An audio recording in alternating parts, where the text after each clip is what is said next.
안녕하세요 여러분 반갑습니다. 2021 학년도 3월 고3 전국연합학력평가 생명과학원의 해설과 총평을 맡은 박소연입니다. 일단 해설로 본격적으로 가기 전에 이번 시험에 총평을 좀 하게 될 거고요. 선생님이 이 모의고사라고 일컫는 학평과 모평의 해설을 할 때는 뭐 문항의 난도라든지 이런 것들을 먼저 얘기를 하는데 지금은 3월 학평이니까요.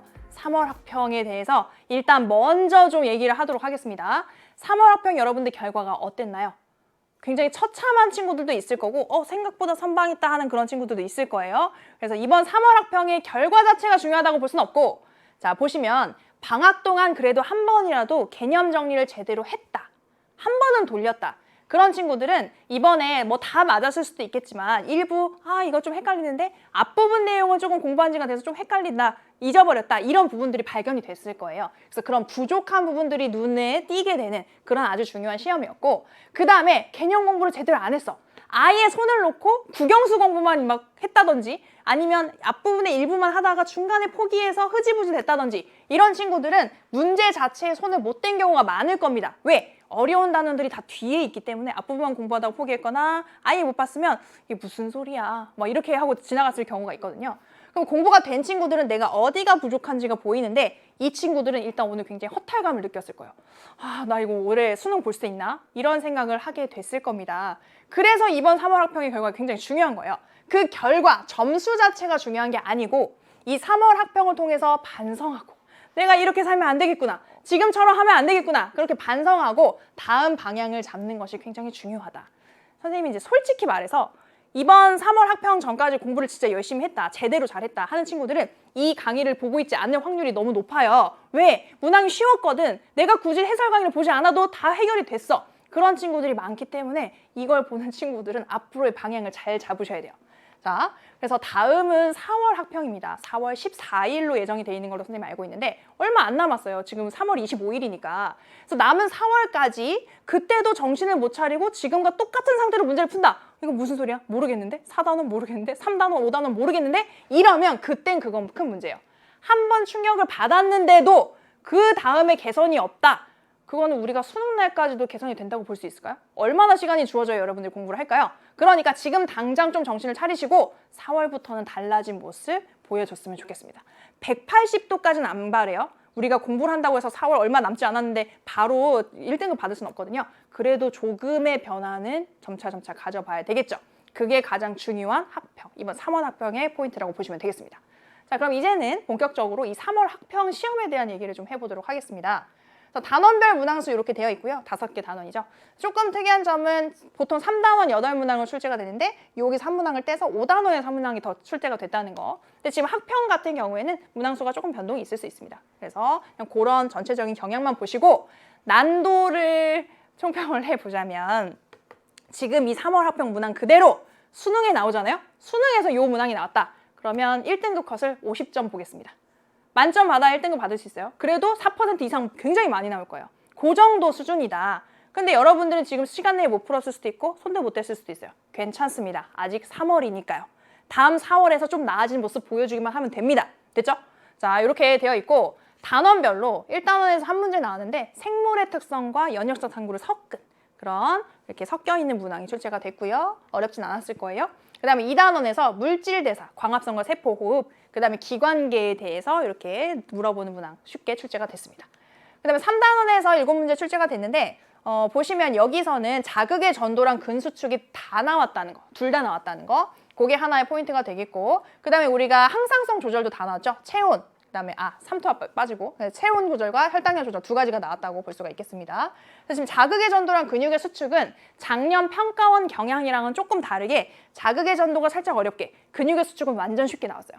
작년에는 자극의 전도는 쭉 쉽게, 근육의 수축은 신유형으로 약간 어렵게 나왔었거든요. 그래서 우리는 그 둘 다 어려운 수준으로 맞춰서 공부를 해야 어떻게 출제가 되더라도 거기에 맞춰서 풀어낼 수가 있겠죠. 조금 신경을 쓰셔야 되는 부분이 이 두 문항이고요. 그 다음에 4단원은 크게 어렵진 않았습니다. 그래서 전체적으로 여러분들이 풀어볼 때 일단 타이틀 자체는 좀 부담스러워요. 다인자유전, 다인자유전 어렵다던데. 비분리, 작년에 엄청 어려웠다던데. 가계도 분석 원래 좀 복잡할 수 있고. 그런데 이 다인자 유전은 실제로 다인자 유전은 아니고 다인자 유전이긴 해요. 근데 그걸 물어보는 게 아니라 그걸 바탕으로 이제 유전자형만 찾아내면 되는 그런 수준의 문항이었고, 그 다음에 염색체 비분리 아주 쉽게 나왔고요. 그 다음에 가계도 분석도 거의 쉽게, 많이 쉽게 그렇게 해서 기본기, 왜냐면 이렇게 갑툭튀를 주는 가계도는 굉장히 친절한 가계도거든요. 그런 유형으로 출제가 됐다라고 판단해 보겠습니다. 자, 그리고 5단원에서는 내문항이 출제가 됐는데 상호작용, 그래서 여기서도 여러분들의 진짜 기본적으로 공부가 돼 있는지를 물어보는 문항들을 많이 출제를 해줬어요. 상호작용 같은 경우는 개체군 간에 일어나는, 다른 종 간에 일어나는 그런 상호작용과 이 한 종의 개체군 안에서 일어나는 상호작용을 카테고리를 구분을 꼭 해줘야 되거든요. 그거를 딱딱 물어봤습니다. 그리고 물질의 생산과 소비, 그 다음에 여기에 천위까지 같이 포함이 돼 있었는데 이건 진짜 공부해야 풀 수 있어요. 근데 기출문제만 봐도 여기에 대한 문제는 거의 비슷한 형태로 많이 나왔었거든요. 그런 부분들을 앞으로 공부를 좀 해내셔야 됩니다. 그 다음에 순환 중에서는 질소순환, 탄소순환 두 가지 있는데 그중에서 조금 난도가 떨어지는 탄소순환이 출제가 됐고 생물 다양성에 대해서 쉽게 물어봤습니다. 다음 시험에서는 질소순환이 나올 가능성이 훨씬 높습니다. 그러니까 질소순환의 전체 과정, 여러분들이 백지를 꺼내놓고 그걸 그릴 수 없다면 지금이라도 다시 공부를 하셔야 돼요. 그래서 그런 부분들을 다시 한번 짚어낼 수 있었으면 좋겠습니다. 자, 여기까지가 단원에 대한 분석이었고 이제는 4월 학평이 앞에 다가왔죠. 20일 정도 남았나요? 그렇죠? 20여일 정도 남았는데 4월 학평 대비 방법을 좀 알려드리겠습니다. 우리가 4월 학평을 공부해야 돼요? 이렇게 생각할 수 있죠. 모의고사 아니에요? 우리 공부는 내신에 대해서 또는 수능에 대해서 하면 되는 거 아니냐. 근데 지금 3월, 4월, 6월, 7월, 그 다음에 9월, 10월, 11월 수능까지 이렇게 중간중간 시험이 있어주는 이유는 여러분들이 그래도 이 시험에 맞춰서 한번 써머리 해보고 한번 다시 리마인드 해보고 내가 못 외운 거 있으면 그때 다시 벼락치기로라도 한번 봐야 중간중간 점검하는 그런 상황이 펼쳐지기 때문에 그렇게 시스템을 짜놓은 거예요. 그러니까 지금 4월 학평 전에 공부를 한번 해야 잃어버렸던 부분들을 되찾는 거거든요. 자, 어떻게 해야 되는지 알려드릴게요. 대체로 공부가 돼 있다. 그래도 한 바퀴는 돌렸어. 이번에 3월 학평에서 그래도 뭐 한 40점 이상 받았다. 그런 친구들은 일단 1, 2, 3, 5단원은 확실하게 이제 앞으로 1, 2, 3, 5단원에 대해서는 틀리지 않는다는 그런 마음가짐으로 접근해야 됩니다. 6월부터 안 돼요. 4월부터 당장. 그래서 1, 2, 3, 5단원에 대한 수능 특강 일단 다 푸세요. 뭐 양이 별로 많진 않아요. 3단원이 조금 많긴 한데 그래도 1, 2, 5단원 자체가 워낙 양이 적으니까 그래서 그 부분에 대한 수능 특강과 기출문제까지는 풀고 그 다음에 시험을 봤으면 좋겠습니다. 이번에 수능 특강의 3단원 문항이 상당히 좋습니다. 꼭 풀어보시고요. 그 다음에 4단원은 지금도 어느 정도는 됐을 거예요. 그런데 못 푸는 문항들 많을 겁니다. 지금 당장 수능 특강과 기출문제 접근 못할 수 있어요. 그러니까 4단원에 대해서는 조금 욕심을 버리고 천천히, 얘는 천천히 만들어 나간다. 그래서 우리가 9월 정도 되면 실력이 완성되는 그런 상태로 만드는 게 목적으로 생각을 하시고 4월, 6월은 조금 마음을 비우셔도 괜찮아요. 4단원에 대해서는. 자, 그 다음에 지금부터 시작한다 라는 친구 있을 수 있겠죠. 근데 20일 정도밖에 안 남았는데 목표를 너무 과하게 세우면 또 안 되네 하고 또 포기되거든요. 그러니까 살짝만 잡읍시다.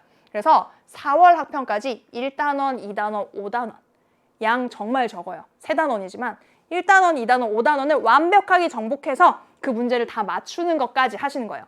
여기까지가 됐다. 그러면 6월 학평 전까지 3단원을 일단 다 해놓고 3단원 완벽하게 그 다음에 4단원 조금 해놓고 그 상태로 6월 모평을 볼 수 있는 게 우리의 목표라고 생각을 하시면 되겠습니다. 자, 그래서 상황에 맞게 조금 앞으로의 방향을 잡으시고 우리는 이제 3월 학평의 문제가 어떻게 나왔는지를 꼼꼼히 보면서 오답 정리도 하고 어떤 내용들이 출제가 되는 빈출 부분인지 어떤 것들이 함정 보기, 단골 함정 보기인지 이런 것들 같이 한번 분석을 해보도록 할게요. 그럼 다음 강의에서, 다음 풀이 강의에서 바로 만나도록 하겠습니다.